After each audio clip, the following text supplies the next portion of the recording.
Hello, this is another do-it-yourself video. I've got a 2001 Chev Tahoe 5.3 four-wheel drive, and I took it for an inspection, motor vehicle inspection, and it failed due to a bad inner tie rod end. And I checked it. I can't really see anything wrong with it. And I also, this is the new one you're looking at. I checked the old one in a vise, and I still can't find anything wrong with it. However, I do trust the mechanic. He seemed to be quite fair. He knew I do my own. He knew that I do my own mechanic work, so he had nothing to gain by telling me the product or the part was bad when it really wasn't.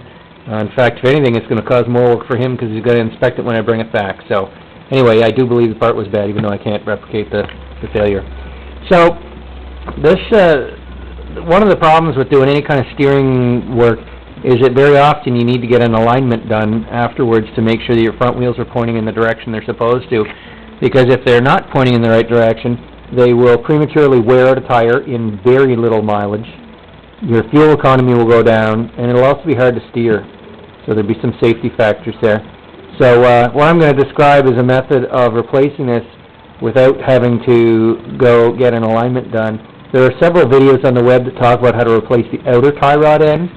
And they talk about, you count the number of turns that the outer tie rod end is, you loosen the lock nut, the jam nut, and then you back the outer tie rod end, you count the number of turns, and then the new one, you put it on the right number, the same number of turns, and also you measure from the center of the grease fitting on the top of the outer tie rod end to the surface of the outer tie rod end that touches the jam nut. And if it's the same length, then the same number of turns applies from the old to the new tie rod end. If the length of this is different from your old to the new tie rod end, you have to adjust the number of threads accordingly. That's a great procedure for the outer tie rod end, but it doesn't really help you when you're replacing the inner tie rod end. There's no sort of, no really easy number of turns way to do it. So what I did was, I actually saw another YouTube video, or maybe it was a web page, I can't remember, that showed a method for measuring the distance between the front wheels, the front surface of the front wheels. So if you were driving forward and you ran over a pumpkin or something, or you drove up against something hard, that surface of the tire, you want to measure it to the other, between both tires. And when you're done the job, you want to make sure that they're the same distance apart again. So this measurement has to be made with the vehicle loaded, meaning wheels on and all the weight on the wheels. Don't have it jacked up. So one video I saw described a guy using a shower curtain rod that expands when you expands and contracts, and then you can lock it in position. And I didn't happen to have a shower curtain rod that I was allowed to take out of the house. So I made my own measuring device. You could do this with a stick if you want, or something like that, but it's kind of, this is probably a bit more accurate, I think. Let me see if I can get this light going on here. There we go. That's something. So I took this piece of pipe that you can see on the top. There's my video. I took this piece of pipe, and I'm really disappointed with the lighting under here. There. Take this piece of pipe, and you want to hold it against the outer rim of your tire, not the inner lip right there or anywhere else, because that is a tapered lip. Hold it against the outer lip of the rim, and that's on one side. Now, also I found it very useful to put a spacer, which is a piece of 2x4, between the lower control arm and the pipe. And then you're going to do the same thing on the other end. Now, how do you make the pipe the right length? Well, if you don't have a shower curtain rod, like I described earlier, you can do what I did and take one pipe that's bigger and a pipe that just fits inside of it that's smaller diameter. I drilled a hole in the bigger pipe, threaded it, put a 1/4 inch by 20 threads per inch bolt in there, and that way I can shrink and extend the length of these two pipes. And then once I got both pieces, or both ends of the pipe on the rim like that, then I tightened the bolt down. So now I know exactly how far apart the front of the front wheels were before I started. Next thing you're going to want to do, I always like to, measure a couple of ways just for backup, in case I don't know, dropped the pipe, lost the pipe, I didn't tighten the lock nut as good as I should have, and it adjusted on me later. So I measured from the center of this grease nipple on the outer tie rod end to the surface right here of the outer tie rod end where it meets the hub. And I think mine was 14 inches and 13.5/16 of an inch, if I recall. So anyway, you want to be as exact as you can be. Like, take time to do this properly and really accurately. Okay, next thing you want to do is, here's the outer control arm, outer tie rod end. You want to hold that with a pipe wrench and then use a 22 millimeter wrench to break this. I think it's 22 mil, might be 23, but I think it's 22, to break that nut and just loosen it.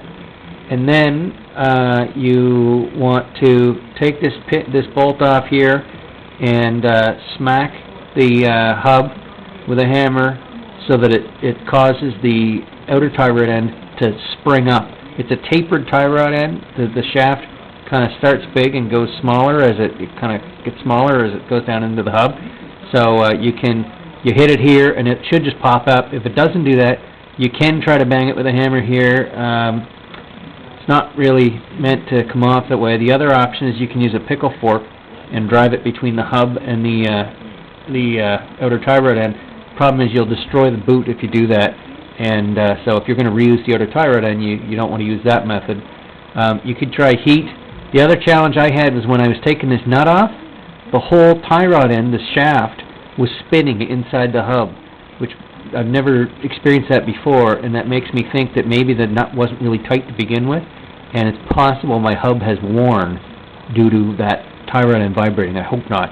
So when I put it all back together, I torqued it on pretty good. All right, so now you've got the outer tie rod end loose, and you get your jam nut free. You're going to unscrew the outer tie rod end all the way and get that off. Next thing you're going to do is, this is the inner tie rod end. This is like a 1 1/4 inch or 1 1/8 inch size hex bolt here. I don't have any of those wrenches, so I had to use an adjustable wrench. If you have to use an adjustable wrench and compromise, then make sure you tighten it up as tight as you can get it, and because you don't want to round this off. So now you got the adjustable wrench on there, and if you just twist on that, this thing is on there pretty hard. You might bend the steering link. Well, it's heavy duty too, but you might bend the stuff that it's attached to. So what I did was I put a pipe wrench on this thing too, and then I broke it free with that. Now the other thing to consider is the new one came with, you might be able to see a red line right there. Well, that's some kind of a sealant. I'm guessing it's just plain Loctite. That's what I'm thinking it is.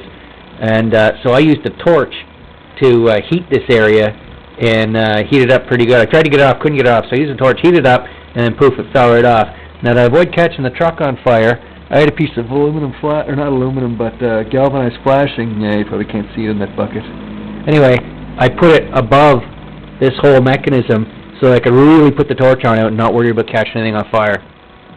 So next thing, you get the old one off, you put the new one on, put that Loctite on the new one. It came with the new one for $49. I got a lifetime inner tie rod with Loctite. So then you grease it and put the outer tie rod, thread it back on, and now you're going to, what are you going to do next? Oh yeah, you're going to put all your wheels on, put it all back down on the ground. And this one you will have torqued on tight when you put it together, but the jam nut you may not put on tight. So now that it's back in the ground with all the weight on the wheels, recheck it with this pipe that you had on the rims and see how that's doing. See how close you are there, and also check your measurement from the center of this grease nipple to the outer tie rod end and see how you're doing there. I was pretty good. I only had to adjust this tie rod, but you turn it here with a wrench and it pulls in or out of the outer tie rod. I only had to adjust it like 1/8 of a turn, and I was bang on to where I was before I even started the job. So now you're back to what you had before. Now, did you have good alignment before the part wore out? Well, I don't know, but at least you're back to what you had. Now, I don't like to get alignments done. I find I do necessary, but I always find it very dissatisfying to talk to the mechanic and he says, "Gee, he was bang on."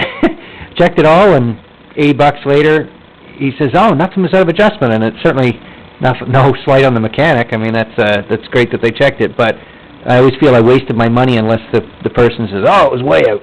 So what I plan to do, I don't want to destroy 2 front tires at a cost of $200 a piece because I've got expensive Michelins. So what I'm actually going to do, I'm going to take a paint roller, and this might be a crazy idea, so I don't know. Anyway, I'm going to take a paint roller with some dark latex paint that I just had kicking around, and just a regular roller from the house. And I'm actually going to paint the tread surface of the tire. I'm going to put the tire back on the hub and spin it and roll just green paint on this thing. And not enough that it runs everywhere. And it's latex, so it will eventually wear off just with winter driving through snow. And then I'm going to be able to tell very quickly which parts of the tire are wearing faster than others. I'm going to do it to both the front tires, and hopefully it'll wear evenly. But the nice thing about this is I can tell if the toe-in is correct on each of the tie rod ends before I do so much damage to the tire that it's really damaged significantly. So maybe down the road after I post this video, I will have, maybe I'll hold off posting this video until I've got a few hundred kilometers on the tires to tell you whether this is a bad idea or just a stupid, messy idea. So that's the tie rod end video, and good luck with yours.